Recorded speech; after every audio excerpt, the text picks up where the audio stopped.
साथियों नमस्कार। Advocate Narendra Joshi social media platform के डेप्ट सॉल्यूशन पार्ट 8 में आपका हार्दिक स्वागत है। साथियों, कल आपने हमारा डेप्ट सॉल्यूशन का पार्ट 7 सुना था, जहां एक टॉपिक पे हमने ये कहा था कि ये एक खास इंफॉर्मेशन है जो डेप्ट सॉल्यूशन 8 में पोस्ट की जाएगी। साथियों, डेप्ट सॉल्यूशन पार्ट 8 में आज हम चर्चा करने वाले हैं कि लोन डिफॉल्टर के लिए भारत में कौन सी कोर्ट बनी है, यानी कि किन्हीं विषम परिस्थिति और आर्थिक हालातों के चलते यदि कोई व्यक्ति लोन डिफॉल्ट का शिकार हो जाता है तो भारत में लोन डिफॉल्टर के खिलाफ कार्रवाई करने के लिए कौन सी कोर्ट बनी है और कौन सी कोर्ट आपको जेल भेज सकती है, कौन सी कोर्ट क्या ऑर्डर कर सकती है और कौन सी कोर्ट सबसे खतरनाक हो सकती है। आज इन्हीं मुद्दों पर हम चर्चा करेंगे और यकीन मान के चलना कि इस वीडियो को यदि आपने पूरा देख लिया, 2 बार समझने की पूरी कोशिश कर ली, तो यकीन मान के चलना आपको कभी भी कोर्ट कार्रवाई के मैटर में कोई कोई भी संदेह नहीं रहेगा। यहां पर यह भी कहना चाहूंगा मैं आपसे कि इस वीडियो के साथ में आप हमारा डेप्ट सॉल्यूशन पार्ट 4 जरूर देखें, जहां पर क्रिमिनल कंप्लेंट में कोर्ट में कार्रवाई कैसे होती है पूरी विस्तृत जानकारी दी हुई है। साथियों, किसी विषम परिस्थिति और आर्थिक हालातों के चलते यदि किसी व्यक्ति का लोन डिफॉल्ट हो जाता है तो एक बात ध्यान रखिए, हर लोन डिफॉल्ट का मतलब यह नहीं होता है कि उस पे केस होगा ही होगा। लेकिन जब कोई लीगल नोटिस आता है, जब कोई कोर्ट का समन आता है, जब कोई आर्बिट्रेशन का नोटिस आता है, जब किसी जिला न्यायालय का कोई समन आता है, जब किसी डीआरटी कोर्ट का कोई समन आता है, तो हमारे दिमाग में हमेशा यह कंफ्यूजन बना रहता है कि यह क्या है। इसी कारण आज हम इसी मुद्दे पर चर्चा करेंगे। साथियों, सबसे पहले चर्चा करूंगा कि लोन डिफॉल्ट के लिए, लोन डिफॉल्टर के खिलाफ कानूनी कार्रवाई करने के लिए कौन सी कोर्टें बनी हुई है। तो यहां इसका स्पष्ट रूप से जवाब है, सिर्फ और सिर्फ लोन डिफॉल्टर के खिलाफ कानूनी कार्रवाई करने के लिए एनबीएफसी और बैंकों के लिए कोई भी कोर्ट नहीं बनी हुई है। भारत के कानून के अंतर्गत यदि आप कोई ऐसा एक्ट करते हैं जो भारत के किसी कानून के अंतर्गत अपराध है या किसी सिविल मैटर में उसका उपचार दिया हुआ है, तो उसके लिए जो कोर्टें बनी हुई है वहीं पर एनबीएफसी और बैंक को जाना पड़ेगा। तो इन टॉपिकों की चर्चा के लिए आज का वीडियो इंपॉर्टेंट है। एक और चीज याद आई है, उसको भी नोट कर रहा हूं मैं। तो अब समझना इस चीजों को आप ध्यान से कि विषम परिस्थिति और आर्थिक हालातों के चलते यदि व्यक्ति लोन डिफॉल्ट हो जाता है, इसका मतलब ये नहीं है कि उस पर कोर्ट कार्रवाई होगी, लेकिन इसका यह भी अर्थ निकालना है कि यदि लंबे समय तक आप लोन डिफॉल्ट करते हो तो कानूनी कार्रवाई कंपनी द्वारा की जाती है। एक महत्वपूर्ण चीज बताना चाह रहा हूं, हर गांव के अंदर, हर शहर के अंदर होम लोन का जाल बिछा हुआ है, लेकिन कुछ एनबीएफसी कंपनियों ने विशेष रूप से गांवों को अपना टारगेट बनाया हुआ है और गांव के लोगों को लोन दे दिए हैं। तो यहां पर आपको यह जानना जरूरी है कि गांवों के अंदर मैक्सिमम 99% जितने भी लोन है वह किए हुए हैं एनबीएफसी द्वारा, नॉन बैंकिंग फाइनेंस कंपनी द्वारा। और यह भी मान के चलिए कि 90% एनबीएफसी जो लोन दे रही है उसमें उनको सरफेसी एक्ट करने का अधिकार नहीं है, लेकिन लोगों को नॉलेज नहीं है, अपने ज्ञान की कमी है और सरफेसी एक्ट की कार्रवाई होती है और डीएम उस पर ऑर्डर भी कर देते हैं। तो वहां पर आपको अवेयर रहने की जरूरत है। साथियों, सबसे पहले बात यह कि बैंक और एनबीएफसी लीगल कार्रवाई कब करते हैं। पहली ईएमआई डिफॉल्ट हो गई, दूसरी ईएमआई डिफॉल्ट हो गई। इन 2 ईएमआई डिफॉल्ट पर कभी भी कोई भी बैंक या एनबीएफसी आपके खिलाफ कोई लीगल कार्रवाई नहीं करते हैं। कैसे पता चलेगा कानूनी कार्रवाई का? अगर किसी बैंक या एनबीएफसी ने आपको पर्टिकुलर सेक्शन 25 का नोटिस, पर्टिकुलर सेक्शन 138 का नोटिस, पर्टिकुलर आर्बिट्रेशन का नोटिस, पर्टिकुलर डीआरटी का नोटिस, पर्टिकुलर जिला न्यायालय का कोई नोटिस आया, तो यकीन मान के चलना कि आपके खिलाफ कानूनी कार्रवाई होने वाली है और नोटिस पे आपको अवेयर रहना है। कानूनी कार्रवाई का मतलब ये नहीं होता है कि हम कानूनी कार्रवाई से डर जाए। हमको अपने अधिकार और अपने ज्ञान का पूरा इस्तेमाल करना है। यदि आपको लगता है कि किन विषम परिस्थितियों से आपका लोन डिफॉल्ट हुआ है, क्या सावधानी आवश्यक है, वीडियो को पूरा देखना, लास्ट तक बताऊंगा। लेकिन किन विषम परिस्थिति और आर्थिक हालातों के चलते यदि आप लोन डिफॉल्ट कर रहे हैं तो आपको अपने नाम से ही प्रायर नोटिस भेजना है। जो नोटिस आते हैं, जिन नोटिस से कानूनी कार्रवाई हो सकती है, उन नोटिसों का जवाब आपको थ्रू पोस्ट या जहां जरूरी हो मेल के माध्यम से देना जरूरी है। अब यह है कि एनबीएफसी कंपनी या बैंक यदि हम लोन रीपे नहीं कर पाते हैं तो हमारे खिलाफ कितनी प्रकार की कानूनी कार्रवाई कर सकते हैं, कितनी प्रकार की। जैसे लोन भी दो प्रकार के होते हैं, एक अनसिक्योर्ड लोन और एक होता है सिक्योर्ड लोन। इसी तरह बैंक आपके खिलाफ कोई भी कार्रवाई करे, कोई भी कार्रवाई करे, वह कार्रवाई सिर्फ और सिर्फ दो प्रकार की होती है, एक सिविल कार्रवाई, दूसरी होती है क्रिमिनल कार्रवाई। क्रिमिनल कार्रवाई में जेल का प्रोविजन भी होता है, लेकिन सिविल कार्रवाई में केवल और केवल अपने पैसे को वसूल करना, प्रॉपर्टी अटैच करना, ये प्रोसीजर होता है। तो यहां आपको ध्यान रखना है कि क्रिमिनल कार्रवाई में जेल होती है, जबकि सिविल कार्रवाई जो होती है उसके अंदर अपने पेमेंट को रिकवर करने के लिए प्रॉपर्टी अटैचमेंट वगैरह प्रोसेस होते हैं। अब चाहे सिविल कार्रवाई हो चाहे क्रिमिनल कार्रवाई हो, ये कार्रवाइयां कहां कहां हो सकती है, बहुत ही इंपॉर्टेंट बात बता रहा हूं, तो ये ध्यान रखिए। अगर आपका लोन 20 लाख रुपए से अधिक राशि का है और यदि ये अनसिक्योर्ड लोन है, अगर किसी एक बैंक में आपके दो लोन है, एक 15 लाख का है और दूसरा 7 लाख का है, तो दोनों मिला के 22 लाख हो गए। ऐसी स्थिति में ये डीआरटी कोर्ट जा सकते हैं। डीआरटी कोर्ट अमूमन जो मजिस्ट्रेट कोर्ट चलती है उनसे इनका प्रोसेस फास्ट रहता है, जहां पर कंपनियों को कोर्ट फीस भरनी पड़ती है, बैंक को कोर्ट फीस भरनी पड़ती है और डेब्ट रिकवरी ट्रिब्यूनल से आपको कोर्ट का समन आता है। ये सिविल कार्रवाई के अंदर काउंट होती है, ये चीज ध्यान रखना, जिसका मेन मकसद ये होता है कि भले ही आपका अनसिक्योर्ड लोन है, इस अनसिक्योर्ड लोन में अगर आपको डीआरटी कोर्ट का नोटिस आया है तो आपका जो इमूवेबल प्रॉपर्टी है, आपका मकान, प्लॉट, इसको अटैच किया जा सकता है। इस चीज का ध्यान रखना है। अगर आपका जो इमूवेबल प्रॉपर्टी है, जैसे मकान हो गया, आपका प्लॉट हो गया, जिन पे लोन नहीं है, उन प्रॉपर्टियों को डीआरटी के आदेश से अटैच किया जा सकता है और यह सिविल कार्रवाई काउंट होती है। इसके बाद में आर्बिट्रेटर के मैटर में ध्यान रखना है कि मैक्सिमम एनबीएफसी कंपनियां और बैंक लोन एग्रीमेंट का हवाला देते हुए कि लोन एग्रीमेंट में यह लिखा है कि यदि कोई विवाद की स्थिति होगी तो आर्बिट्रेटर हम नियुक्त करेंगे, आर्बिट्रेटर की भाषा हमारी होगी, आर्बिट्रेटर का वेन्यू हम डिसाइड करेंगे, इस आधार पर वह आर्बिट्रेशन की कार्रवाई भी करती है। तो ये कार्रवाई भी सिविल कार्रवाई की कैटेगरी में आती है। भले ही आर्बिट्रेटर के नाम का कोई जज नहीं होता है, लेकिन आपने आर्बिट्रेटर के वीडियो में सुना होगा कि आर्बिट्रेटर का अवार्ड किसी कोर्ट डिक्री से भी कम नहीं होता है, जिसके एग्जीक्यूशन से आपकी प्रॉपर्टी अटैच की जा सकती है। तो ये चीज ध्यान रखनी है। थर्ड होता है मजिस्ट्रेट कोर्ट। मजिस्ट्रेट कोर्ट का मतलब ये होता है कि section 25 the payment and settlement act, जहां ईएमआई बाउंस होती है, 138 एनआई एक्ट, 316 318 बीएनएस की कंप्लेंट, और यदि आपके खिलाफ 316 318 की एफआईआर यदि पुलिस थाने में दर्ज हुई है और उसमें चालान पेश हुआ है, तो ये सारी ट्रायल जो चलती है वह चलती है मजिस्ट्रेट कोर्ट में।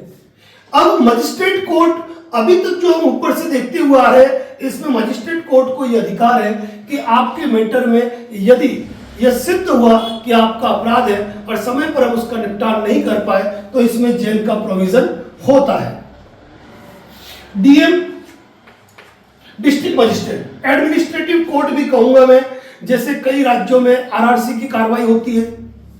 अब ये आरआरसी की कार्रवाई एडमिनिस्ट्रेटिव कोर्ट में होती है, जो तहसीलदार कोर्ट वगैरह है वो, और सरफेसी एक्ट में कोई कार्रवाई होती है तो वहां ये मैटर डीएम के पास जाता है धारा 14 की कार्रवाई के लिए। तो यहां पर डीएम और एडमिनिस्ट्रेटिव कोर्ट आ गई। आर्बिट्रेशन मैं ऊपर बता चुका हूं, ठीक है। इसके बाद जिला न्यायालय। जिला न्यायालय में अक्सर आपको एडीजे कोर्ट के समन या कमर्शियल कोर्ट के समन आपको आते हैं, जो एडीजे लेवल कोर्ट होती है। तो यहां पर ये समन कब आते हैं? जब आर्बिट्रेटर अपना अवार्ड पास कर देता है तब सेक्शन 9 का जो एग्जीक्यूशन लगाया जाता है उसके अंदर भी आते हैं। और आजकल कंपनियों ने एक नई चीज शुरू की है कि जिस व्यक्ति का व्हीकल लोन है, व्हीकल लोन में बिना आर्बिट्रेटर अपॉइंट कराए वो सीधे ही सेक्शन 9 के लिए प्रार्थना पत्र पेश करते हैं और वहां पर गाड़ी का पोजीशन लेने की बात करते हैं कि गाड़ी खुर्द-बुर्द हो जाएगी, इस गाड़ी का हमको एक बार पोजीशन दिलाया जाए रिसीवर अपॉइंट करा के, और हम इतने समय में हम एक आर्बिट्रेटर मध्यस्थ अपॉइंट करके मध्यस्थता की कार्रवाई करेंगे। तो यहां पर भी यदि कोई समन आए तो आपको एक्टिव होना है। अगली कोर्ट है हाई कोर्ट। लोन के मैटर में आर्बिट्रेटर नियुक्ति के लिए आर्बिट्रेशन डायरेक्शन के लिए हाई कोर्ट में प्रोसेस किया जाता है, जिसका समन आने पर भी आपको अवेयर होना चाहिए। अब बात कर रहा हूं मैं एक ऐसी कोर्ट की जो कोर्ट नहीं है, लेकिन सरफेसाई एक्ट के अंतर्गत, यानी कि सरफेसी एक्ट के अंतर्गत बैंक और एनबीएफसी को पावर दिया हुआ है कि वह बिना कोर्ट गए धारा 13 सबसेक्शन 2 का नोटिस देते हुए और उसके बाद आगामी कार्रवाई करते हुए बिना कोर्ट गए वह खुद आपका होम लोन होने पर, लोन अगेंस्ट प्रॉपर्टी होने पर, वह आपके प्रॉपर्टी को अटैच करने की, उसको ऑक्शन करने का अधिकार सुरक्षित रखता है। तो इतने प्रकार की भारत में सारी कोर्टें हैं जिन कोर्ट में कानूनी कार्रवाई चलती है। लेकिन बात यह आ जाती है कि हम ये देखते हैं कि 99% केसेस में डीआरटी नहीं जाते हैं, भले 20 लाख का लोन हो, ठीक है। आर्बिट्रेशन में जाते ही जाते हैं, एक बार सेक्शन 9 प्रोसेस में या फिर हाईकोर्ट डायरेक्शन में नहीं जाएंगे, लेकिन ज्यादातर ये मजिस्ट्रेट कोर्ट में ही जाते हैं या फिर आर्बिट्रेटर प्रोसेस करते हैं कंपनी की तरफ से ही आर्बिट्रेटर अपॉइंट करके। अब सवाल ये आता है कि सर ये मजिस्ट्रेट कोर्ट में ही क्यों जाते हैं, बाकी कार्रवाई में क्यों नहीं जाते हैं? तो एक बात बता दूं, मजिस्ट्रेट कोर्ट में सबसे बड़ी चीज है और वो है डर का खेल, यानी कि जेल हो जाएगी, वारंट जारी हो जाएगा, पुलिस गिरफ्तार कर लेगी, जज साहब जेल भेज देंगे। तो ये इसी, और आर्बिट्रेशन में सीधा एक पक्षीय आर्बिट्रेशन अवार्ड करके बैंक अकाउंट को होल्ड कर देना, पार्टी के घर पे जाके नोटिस चिपकाने, उसका सामान उठा लेने का डर और धमकी जो है वो इनमें काम करती है। और ये दोनों चीजें करने के पीछे सबसे बड़ा मकसद जो होता है वो होता है खर्च, यानी कि इसमें न्यूनतम खर्चा आता है, यानी कि मामूली सी कोर्ट फीस आती है मजिस्ट्रेट कोर्ट में। किसी और कोर्ट में जाओगे तो जहां 1 लाख रुपया खर्चा आता है, वहीं इन कार्रवाइयों में महज 1000 रुपए के खर्चे में कंपनियों का काम निपट जाता है और डर कायम रहता है। यह बहुत ही महत्वपूर्ण बात है। अब यह ध्यान रखना है आपको कि मैक्सिमम कार्रवाई इसी कारण हो जाती है, और पुलिस की क्या भूमिका होती है किस कोर्ट में। तो ध्यान रखें, मजिस्ट्रेट कोर्ट में जब आपके खिलाफ कोई कार्रवाई चलती है, सेक्शन 25, 138 एनआई एक्ट, 316, 318, यहां पर पुलिस को समन भेजा जाता है, बेलेबल वारंट भेजा जाता है, अरेस्ट वारंट भेजा जाता है, जिनका जो मतलब है वह केवल और केवल तामील कराना होता है, दूसरा पुलिस के पास कोई अधिकार नहीं है। यदि आपने धोखाधड़ी करके लोन लिया है तो 316, 318 में यदि एफआईआर दर्ज होती है तो पुलिस आपको BNSS 35 के नोटिस की पालना करा के आगे का प्रोसेस करती है, अगर एफआईआर दर्ज होती है तो पुलिस की भूमिका इतनी है। यदि सेक्शन 9 का कोई ऑर्डर हो गया किसी गाड़ी पे रिसीवर अपॉइंट हो गया और गाड़ी की जब्ती करनी है तो वहां पुलिस सपोर्ट लिया जाता है। यदि आर्बिट्रेशन के अवार्ड में कोर्ट ने ऑर्डर दे दिया सामान के एग्जीक्यूशन का तो वहां पुलिस की भूमिका होती है कि पुलिस सपोर्ट करती है। यदि सरफेसाई एक्ट के अंतर्गत घर के पोजीशन का ऑर्डर होता है तो वहां पर पुलिस साथ में होती है, अपना कब्जा दिलाने में और शांति व्यवस्था बनाए रखने में अपनी भूमिका निभाती है। अब सबसे बड़ी बात, कौन से केस फास्ट चलते हैं, कौन से केस धीमे चलते हैं। तो ध्यान रखना कि मजिस्ट्रेट कोर्ट में भले ही जेल का प्रावधान है, लेकिन यहां प्रक्रिया चलती है पूरी धीमी।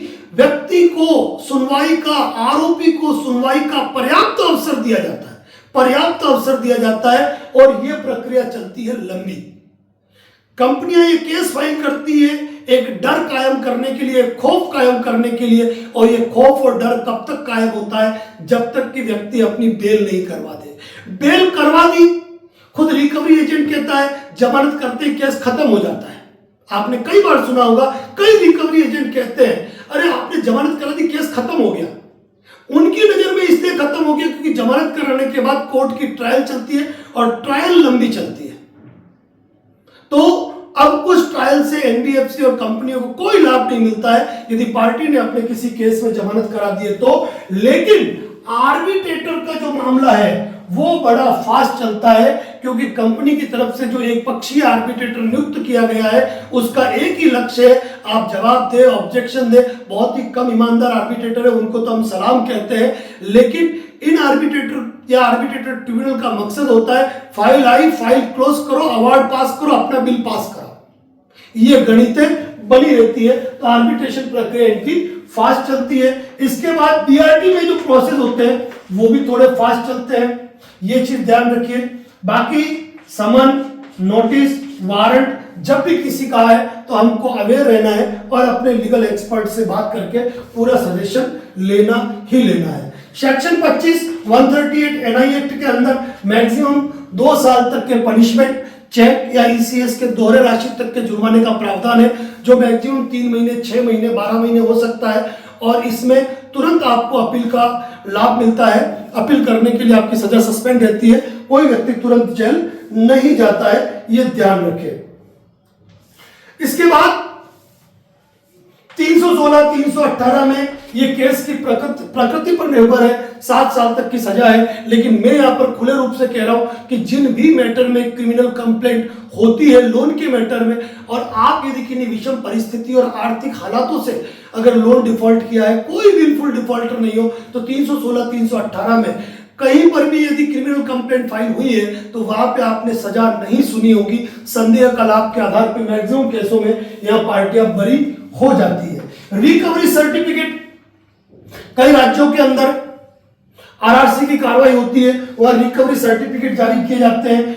एक बहुत बड़ा डर और खौफ इसका भी बना हुआ है, लेकिन यदि आपने प्रायर नोटिस दिए हैं, हर नोटिस का जवाब दिया है, कंपनी ने दूसरी कार्रवाइयां कर रखी है, वहां पर रिकवरी सर्टिफिकेट से आपको डरने की आवश्यकता नहीं है, अगर प्रॉपर ऑब्जेक्शन आप फाइल कर पाते हो। वो अभी कुछ दिन पहले ही भोपाल के एक तहसीलदार साहब ने हमारे एक व्यक्ति को यह कहा कि तुम इतनी प्रकार की एप्लीकेशन फाइल कर रहे हो, हम यदि रिकवरी सर्टिफिकेट जारी कर देंगे तो वो अपील योग्य भी नहीं है, आप उसकी अपील भी नहीं कर सकते हो, कहीं आपको सुना नहीं जाएगा। तो मुझे कहना पड़ा वहां पर अपने साथी को कि जिन मामलों में अपील नहीं होती है उनमें आर्टिकल 226 के अंदर रिट पिटिशन फाइल होती है, और एक बार स्टे मिल गया तो लटक जाते हैं मामले।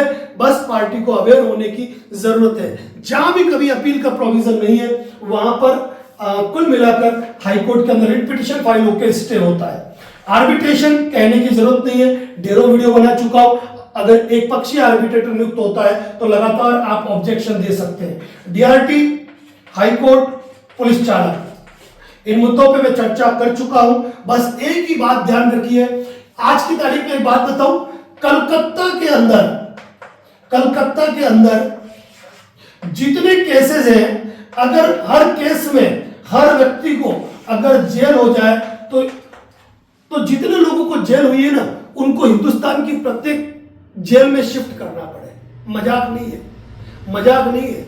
इतने मुकदमे एनबीएफसी और बैंकों ने कलकत्ता में फाइल किए बिना जुडिक्शन के। तो एक चीज ये ध्यान रखिएगा कि इन मामलों में कंपनियों का मकसद सिर्फ और सिर्फ लोन सेटलमेंट तक पहुंचना है, किसी को जेल पहुंचाना नहीं है। यदि आपने अब कौन सी कोर्ट क्या ऑर्डर करेगी वो भी बताऊंगा मैं आपको, कौन सी कोर्ट क्या ऑर्डर करती है, कौन सी डिग्री होती है, कौन सी अवार्ड होता है, ये सारी चीजों के बारे में भी मैं आपको नॉलेज दूंगा। लेकिन ये ध्यान रखिए कि ये सारी कोर्टें हैं जिन कोर्टों में जो है टोटली लीगल प्रोसेस चलते हैं लोन डिफॉल्टर के लिए, उनके लिए कोई अलग जेल नहीं बनी है। और अब मैं आपको कौन सी कोर्ट क्या कर सकती है उन मुद्दों पे मैं आपको चर्चा करके उन चीजों को स्पष्ट करूंगा। बस इतना सा ध्यान रखना है कि हमको अवेयर रखना है, रहना है, अपनी आंखों को खुला रखना है, प्रत्येक नोटिस का हमको जवाब देना है। सबसे पहले बात करूंगा मैं हाईकोर्ट। हाईकोर्ट में लोन डिफॉल्टर के खिलाफ मैक्सिमम आर्बिट्रेशन डायरेक्शन के लिए पिटीशन फाइल की जाती है। जब आपको इसका नोटिस आता है तो आपको अपना एडवोकेट अपॉइंट करके आपको इसका सॉल्यूशन करना होता है, कोई दिक्कत नहीं है।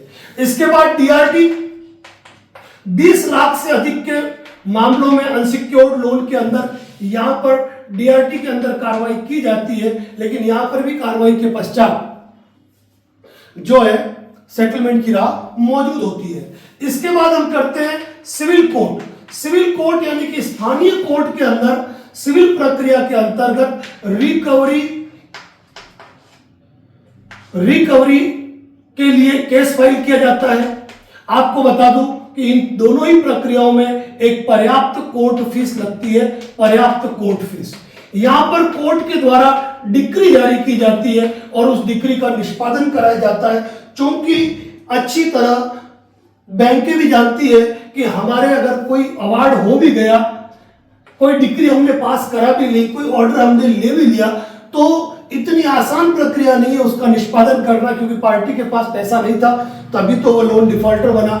ऐसी स्थिति में यहां पर भी सेटलमेंट होते हैं, लेकिन आपको अपना एडवोकेट अपीयर करना आवश्यक है।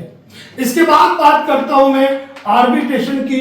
कई कंपनियां आर्बिट्रेटर अपॉइंट कर देती है, आप लगातार ऑब्जेक्शन दे देते हो या नहीं भी देते हो तो अवार्ड पास कर देती है, लेकिन अवार्ड पास करके यह अपने फर्जी अवार्ड के आधार पे आपके बैंक अकाउंट को होल्ड कर देते हैं। लेकिन इसको मैंने एक अज्ञातवास बताया है, अगर आपने पर्याप्त ऑब्जेक्शन दिए हैं ऐसी स्थिति में ये कभी इसको एग्जीक्यूशन में लेकर आ ही नहीं सकते हैं।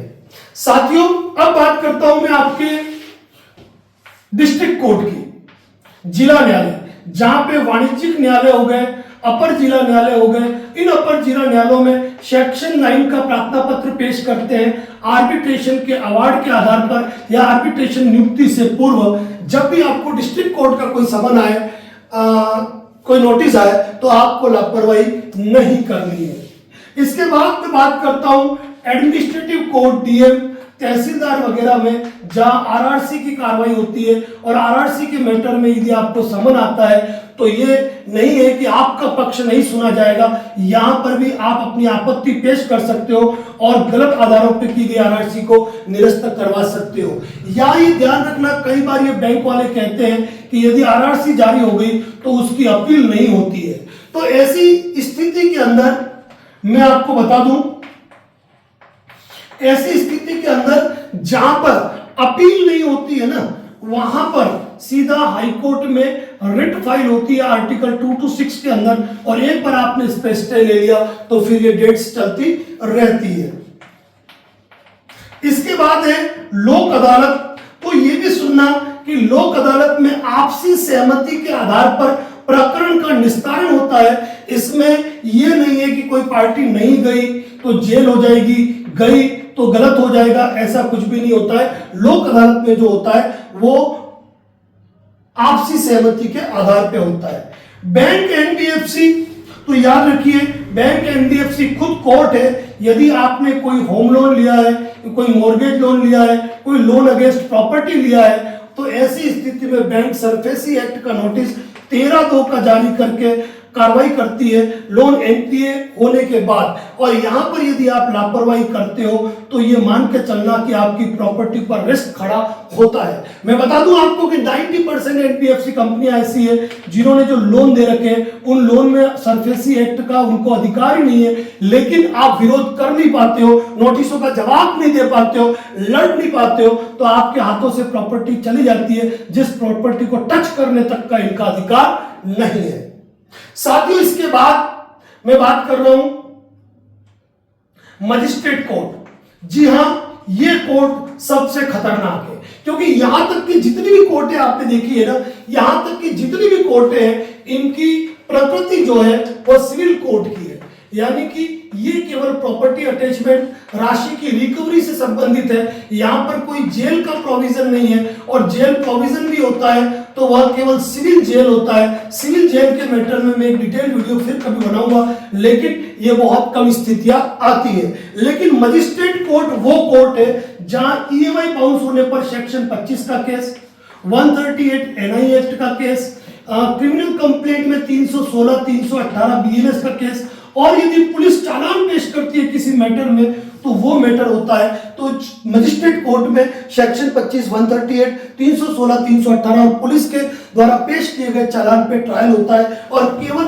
इस मामले में किसी इंसान को जेल होती है। लेकिन यहां पर भी कह दूं कि कोई व्यक्ति ये अपने अधिकारों को जानते हुए यदि अपनी पर्याप्त प्रतिरक्षा करता है तो यहां पर भी कोई तनाव लेने की आवश्यकता नहीं होती है। हमारे वीडियो का मकसद सिर्फ और सिर्फ यह होता है कि किन्हीं विषम परिस्थिति और आर्थिक हालातों के चलते यदि आप लोन डिफॉल्ट का शिकार है तो घबराए नहीं, अपने अधिकारों को जाने। और एक बात ये जरूर ध्यान रख लेना कि कोई रिकवरी एजेंट यदि आपको ये कहता है कि मैं तुम्हारी प्रॉपर्टी अटैच करा लूंगा, तुमको गिरफ्तार करा लूंगा, तुम्हारी सैलरी अटैच कर लूंगा, तुम्हारे सारे बैंक अकाउंट होल्ड कर लूंगा, तो किसी के कहने से कुछ नहीं होता है, ये सारी प्रक्रिया होती है। तो साथियों के लिए विषम परिस्थिति और आर्थिक हालातों से यदि आप मल्टीपल लोन डिफॉल्ट का शिकार हो चुके हैं तो आपको सलाह सिर्फ और सिर्फ एक रहेगी, अपने अधिकारों को जाने, डरे नहीं, घबराए नहीं। भारत का कानून केवल एनबीएफसी और बैंक का नहीं है, वह आपका भी है, आपका भी है। तो आज ये समझ चुके होंगे कि लोन डिफॉल्टर के लिए भारत में कोई अलग से जेल नहीं बनी हुई है। लोन डिफॉल्ट होना कोई क्राइम कंसीडर नहीं होता है, यह केवल एक सिविल डिफॉल्ट है। और यही कारण है कि अगर जितने मुकदमे दर्ज, अगर इतने लोग जेल में चले जाए ना तो जेलों में सांस लेने की जगह नहीं होगी, ये ध्यान रखिए। होता कुछ नहीं है, लोन सेटलमेंट होते, बस अपना नॉलेज अपडेट रखिए, घबराइए मत, डरे नहीं, डर को कहे अलविदा, क्योंकि मैं हूं ना। मैं यूं ही नहीं कहता हूं, क्योंकि इतनी जानकारी पब्लिक प्लेटफॉर्म पर हम साझा करते हैं कि किन्हीं विषम परिस्थिति और आर्थिक हालात से यदि कोई व्यक्ति लोन डिफॉल्टर हुआ है तो वह घबराए नहीं, डरे नहीं, कोई गलत कदम न उठाए, अपनी कानूनी जानकारी को अपडेट करे। अगला डेप्ट सॉल्यूशन पार्ट किस टॉपिक पे बनना चाहिए, टॉपिक जरूर लिखे, कोशिश करेंगे आपके मुद्दों को छूने की, और उम्मीद करता हूं कि ऐसे उपयोगी वीडियो को शेयर जरूर करेंगे। धन्यवाद। जय हिंद, जय भारत, जय मेवाड़। शेयर जरूर करें, इतनी उम्मीद मैं आपसे करता हूं। साथ ही अपने वैल्यूएबल कमेंट्स आप जरूर पोस्ट करें।